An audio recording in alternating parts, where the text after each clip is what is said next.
Hello বন্ধুগণ, 31 আর 1 জানুয়ারি কেমন কাটলো? সবার আশা রাখি ভালোই কেটেছে।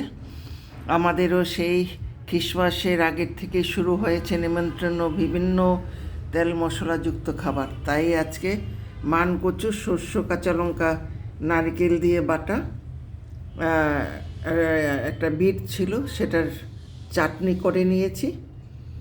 আর এটা করেছি আপনার ওই মানকচুটাকেই আলাদা রেখে শস্য ছাড়া একটু কালো জিরে দিয়ে ফোড়ন দিয়ে নিলাম, হালকা তেলে লঙ্কা ভেজে নিলাম।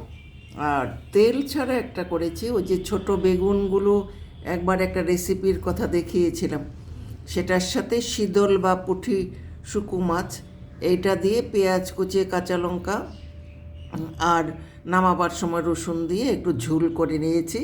এই বেগুনগুলো আস্তে আস্তেই রেখেছি আর বরবটি দিয়েছি। বাস, আজকের খানা এই, খুব সিম্পল। কটা দিন খাবো। ঠিক আছে, আগামী পর্বে আবার অন্য কোনো রেসিপি নিয়ে হাজির হব। রাখছি তাহলে।